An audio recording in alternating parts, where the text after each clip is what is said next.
জুমার 10 নম্বর আয়াতে বলতেছেন فإذا قضيت الصلاة فانتشروا في الأرض وابتغوا من فضل الله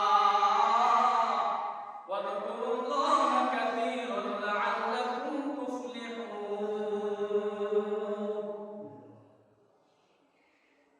আল্লাহ রাব্বুল আলামিন সূরা জুমার আয়াতে বলতেছেন 10 নম্বর আয়াতে বলতেছেন فإذا قضيت الصلاة তোমরা নামাজ সমাপ্ত করার পর فإذا قضيت الصلاة فانتشروا في الأرض জমিনের মধ্যে তোমরা ছড়িয়ে পড়ো ওয়াবতাগু মিন ফাদলিল্লাহ আল্লাহর অনুগ্রহ অনুসন্ধান করার জন্য অর্থাৎ রিজিক অনুসন্ধান করার জন্য। এক নম্বর বলছেন তোমরা নামাজ সমাপ্ত করো, দুই নম্বর বলছে জমিনে ছড়িয়ে পড়ে রিজিক অনুসন্ধান করার জন্য। কিন্তু আজকে আমরা সকাল 10টার সময় ঘুম থেকে উঠে তারপর ব্রাশ করতে করতে আমার অফিসের মধ্যে যাই। বিভিন্ন কৃষক যারা আছেন তারাও আগে দেখতাম কৃষকরা ফজর নামাজ পড়েন কাদের মধ্যে লাঙ্গল জোয়াল দিয়া তারপর জমিনে যাইতো। আজকে আর এখন লাঙ্গল জোয়াল লাগে না, কারণ কি ওই যে স্টিমার আছে, ট্রাক্টর আছে, এই ট্রাক্টর দিয়া তার জমিটাকে সুন্দরভাবে করে যায় আর কৃষকরা আস্তে ধীরে তারপর জমিনে যায়। ফজর নামাজের খবর নাই, কৃষকেরও নামাজ পড়ার খবর নাই।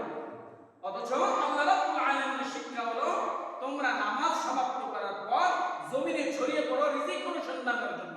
আমরা রিজিক অনুসন্ধান করি, শেষে মাস শেষে বলি হ্যাঁ রে আমি এত টাকা ইনকাম করলাম কিন্তু বরকত পাই, আমি মাসে 40,000 টাকা বেতন পাই আমার বরকত নাই, আমার বিভিন্ন ফসলাদের থেকে আমার আসে প্রতি বছর আসে 1 থেকে 1.5 লক্ষ টাকা আমার আসে, কিন্তু মাস শেষে টাকা বছর শেষে যায় আমার ঋণের কোনো শেষ নাই। থাকবে না কেন? আল্লাহ রাব্বুল আলামিন শিক্ষা দিল তুমি নামাজ সমাপ্ত করে তারপরে তোমার জমিনের মধ্যে যাও, নামাজ সমাপ্ত করার পর তুমি তোমার অফিসে যাও, নামাজ সমাপ্ত করার পর তোমার ব্যবসার মধ্যে যাও, নামাজ সমাপ্ত করার পর তোমার শ্রম কাজে ব্যয় করো। আর আমি কি করে সকাল 10টা থেকে ব্রাশ করতে করতে তারপর জমিনে যাই, সকাল 10টা থেকে উঠা তারপর ব্রাশ করে অফিসে 11টার দিকে যাই, ব্যবসা কাজে আমি 8টা থেকে উঠা তারপর ব্রাশ করতে করতে দোকানের মধ্যে 9টার দিকে যাই। তা আমার দোকানে আমার ব্যবসার মধ্যে বরকত আসবে কোত্থেকে? আমার রিজিকের মধ্যে বরকত আসবেই বা কোত্থেকে? আমি ঋণের মধ্যে জর্জরিত হব না কেন? আপনি 40,000 টাকা বেতন পান, আরো 40,000 টাকা ঋণ হন কেন? এই 1 টাকা আপনি কি করছেন? নামাজ পড়েন। ফজর নামাজ না পড়েই আপনি অফিসে চলে গেছেন, ফজর নামাজ না পড়েই আপনি আপনার জমির মধ্যে চাষাবাদের জন্য চলে গেছেন, আপনি ফজর নামাজ না পড়ে আপনি কি করছেন? আপনার বিভিন্ন রকমের যে ব্যবসা প্রতিষ্ঠান সেখানে চলে গেছে, এজন্য আপনার মাস শেষে বরকত হয় না। ঠিক কিনা ভাই? আগে আমরা যারা দেখছি মুরব্বীরা গ্রাম যখন যাইতাম তখন দেখা যায় ফজরের পর পর লাঙ্গল জল নিয়ে বের হয়েছে। আর এখন যে ট্রাক্টর আসছে, আসার কারণে ট্রাক্টর সাথে এসে কি করছে?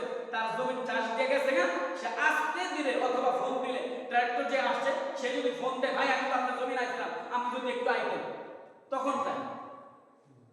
আবার ধান কাটার সময় এমন তো চায়নার মেশিন আসছে, ধান ওই মেশিনের আইলে ফোন দেয় ভাই আমি তো আপনার জমি আসছিলাম আমরা আইতেন, তখন তাই। এর আগে কোনো খবর নেই। ফজর গেল কেমনে, জোহর নামাজ গেল কেমনে, আসর নামাজ গেল কেমনে, মাগরিবের খবর নাই, এশার নামাজ খবর নাই। এভাবে মাসের পর মাস চলে যাচ্ছে। সপ্তাহে একদিন জুমার দিন আইছে, ওই দিনে আপনি কি করছেন? মন চাইলে সেটা দিছেন আর মন না চাইলে দেন না। তাহলে আপনার রিজিকের মধ্যে বরকত, আপনার যে পেরেশানি থাকবেই না কেন? আপনার রিজিকের পেরেশানি থাকবেই না কেন? আপনার অভাব ঘরের মধ্যে লেগে থাকবেই না কেন?